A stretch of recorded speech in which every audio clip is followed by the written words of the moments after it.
All right, cross your fingers for this one. So we're between recorders, but I have this old cell phone. So I was like, oh, we could just record an episode on the cell phone and see if it works. But I can't tell. So this might be this would be a good reason for us to keep this episode short, I guess, because the whole thing might not work out. But I think it's working okay. But since we got to record into the phone, the mouthpiece of the phone is down here at the bottom. But I've also got to read my notes off of the phone. But if I pointed at you to talk, then my notes are upside down. Where is? Oh, it's right there. See on the bottom. That's where we're talking into. Oh, all right. So hopefully I'll have something else soon for a normal recorder. But for now, I guess cross your fingers. Yeah, we'll just see if this works. So for this week, we got this show that Gwen Tracy 2130 mentioned on our comments for My Favorite Martian, and she just said, like, hey, if you think this show is a weird old show about a spaceman, she pointed us to this show called It's About Time. And I just quickly looked to see if I could find it, and I did, and I decided it would be interesting to do because it's Gilligan's Island adjacent. So hold on, okay, let me try to read this off my phone. It's About Time aired on CBS for one season, 26 episodes, 1966 and 1967.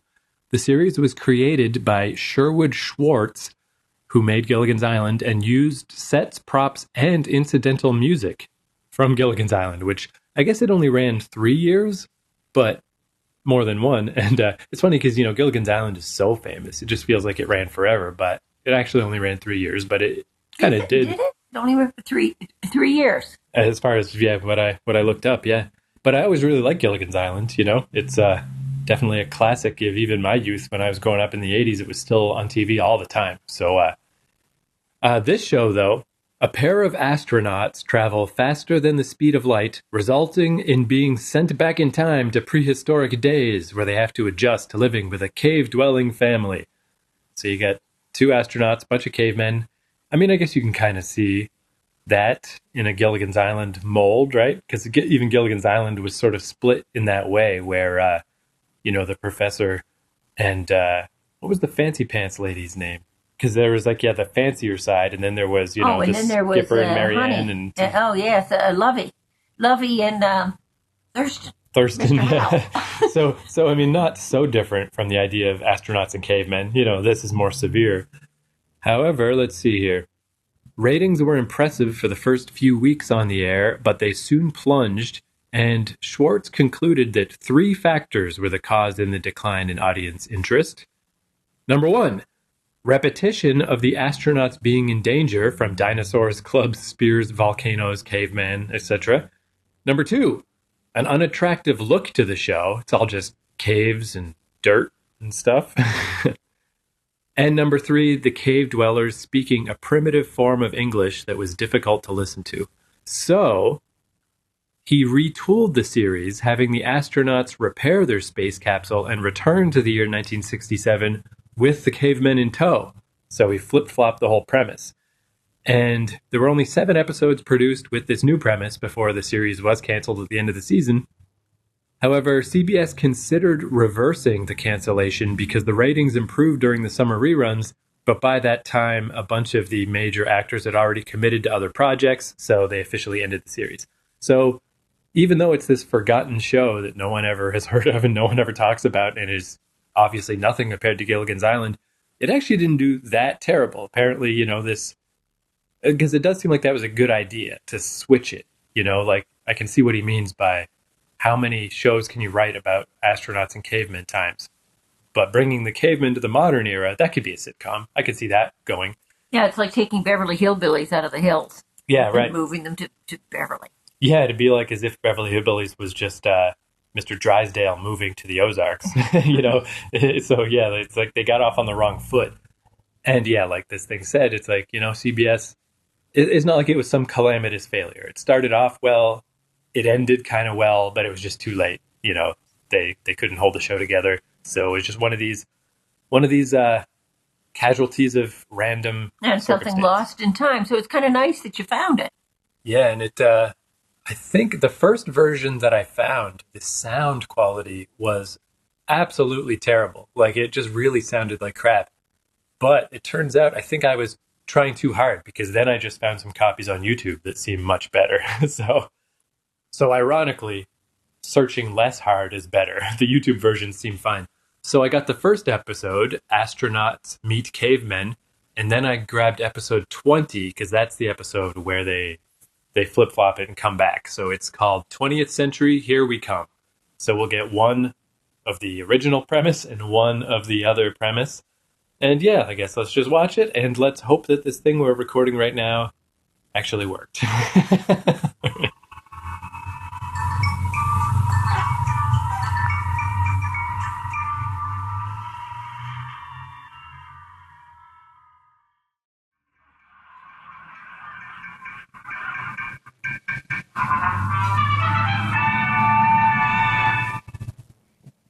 So I was saying as we were watching that I haven't seen Gilligan's Island in a long time, but I always remembered liking it. Probably it doesn't hold up as well as I remember. It holds up a heck of a lot better than that. Yeah, I mean, I hate to That be was pretty awful. I hate to be this reductive about a show, but is there anything about It's About Time that's not annoying?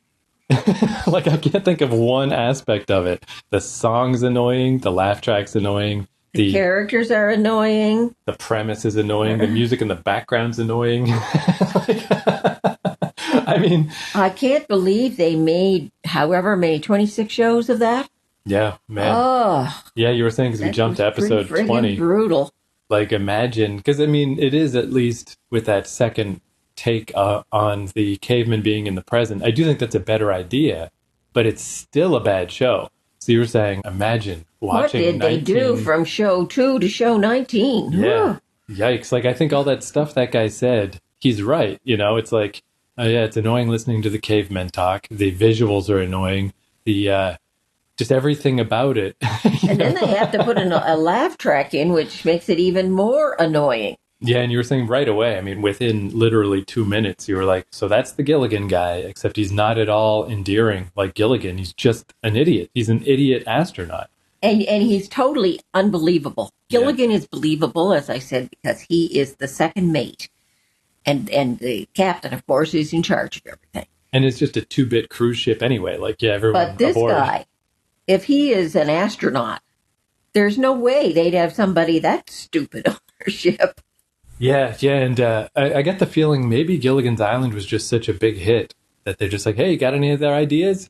And, this is the kind of thing if you just pitched it, like, astronauts, go back in time. It doesn't sound so bad as a one-sentence pitch.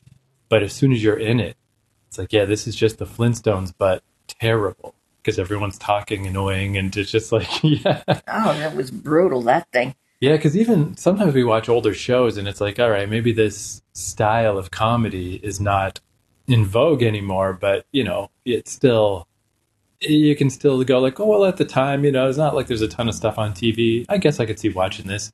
This is one of those few times that like it just really wasn't funny. The only time I halfway snickered was when they brought the caveman to the present, and again, it's just constant. We don't know how this works. We don't know how that works. Let's just hit it with a club. Just that the mom bumped her head on a window because she doesn't know what a window is. She doesn't know what glass is. And I caught myself going like, ha. And that was it, though. That's the only time. And when time. I did laugh a little bit, very little, when he attacked the Volkswagen because it was an animal, and the little lady who was driving it is freaked right out and gets out and screams and runs down the road. Yeah. I mean, I could see somebody from the past being very freaked out at a car. I do wonder, because again, I haven't seen it in decades, but there's a movie from the 90s called Encino Man where a caveman thaws out. But yes. I mean, I remember it being a little bit funny. I'm always curious just to watch it because, again, like what? Because I don't have any notes for these guys. Like, I don't know how to even improve this show. It's just not a good idea. So I'm kind of curious, like, how did other people handle And you were this saying premise? how tired you were. And I'm saying, yeah, me too. And it's this show that's doing it to me. Yeah, I mean, I'm just tired and cranky today in general, but yeah, it's Lord. definitely not helping. Yeah, the idea of like, oh, I gotta make sure I watch this show. I gotta carve out half an hour of my day for this. Yeah, like it's. I guess sometimes when a show is like one of these forgotten shows, it's not a coincidence. Good enough. Keep it forgotten. If Anybody tried a comparison between Gilligan's Island and this? I mean, there was a lot in it that was very similar, but it's not even close to the caliber that Gilligan's Island was. Yeah. Yeah. I mean, I guess we don't need to belabor it, because I don't know what there is to say. It's just, if you haven't heard of this show, don't bother. Forget it. Yeah. Yeah. Forgotten show, forget it. Yeah, this is so bad. I almost feel, I wonder if the lady who, I mean, when she recommended it, she didn't say it was good. She actually said if we thought, My Favorite Martian was a half-baked premise, you should see this other show. She was kind of suggesting it was bad. But I almost feel bad, we really didn't like it. Usually, even if we watch an old show that's kind of a weird, forgotten show, it's at least historically interesting, or there's something about, oh, here's how they used to make TV shows. But even in this, okay, well, that's the last thing I'll say, even though, as if there needs to be more things to complain about. But even as far as a silly premise goes, it stretches credulity way too far. So they show up a million years ago, and there's dinosaurs. Dinosaurs and people did not coexist, and they shouldn't have bothered because the dinosaurs are stop motion, terrible looking, bad special effects. And yeah, just that everyone speaks English. You've already got spacemen breaking this time barrier, whatever the hell that is. Yeah, you could just have some explanation. Here's our little device. In case we meet aliens or something, we have a universal translator. Just something. But now everyone just speaks English. And, why bother splitting hairs, I guess. And you see, this was the time when Star Trek would have been on the air when this show aired. So there was all kinds of scientific type stuff you could have, ideas and that you could have taken from Star Trek. Transporting and as you say, a little transmitter that you carry in your hand that can totally translate absolutely anything. Yeah. But no, everybody just talks broken English. Well, the cavemen speak broken English. The Americans, of course, speak English. Even though the Gilligan one is how he became an astronaut, I don't know, because he's just so stupid. Corny. Every single thing he does says is stupid. Yeah, just a tiresome show. And yeah, I guess that's the thing that's weird is even if this was a made-for-TV movie and all they did was go back to the past, pick up some cavemen, bring them to the present, for 90 minutes it would have been tough to maintain this premise. What the heck? Not only did they do for these other episodes, what did they intend to do? I'm surprised that there wasn't more thought put into this.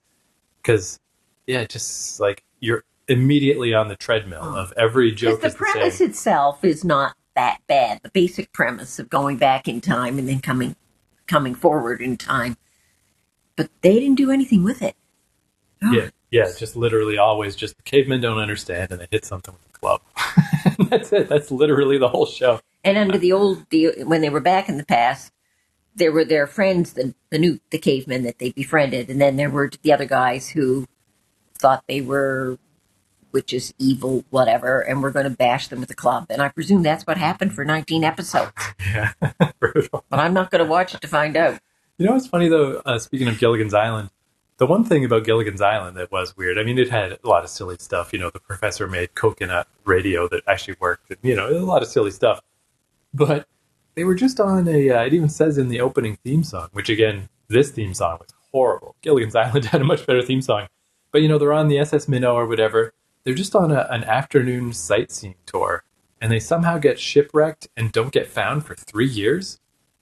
How far away could they possibly have been? That's the one thing about Gilligan's Island that always bothered me. It's but there was a storm, a bad storm. It must have been that bad. Apparently took them far away, and they didn't know where they were either. But I guess that's a good example of this guy, Schwartz. He clearly was willing to not put the most thought into his premise. Because even the Gilligan's Island premise doesn't make any sense if you think about it. The one that always got me from Gilligan's Island was Mr. Hal and Lovey had a whole repertoire of clothes with them. What?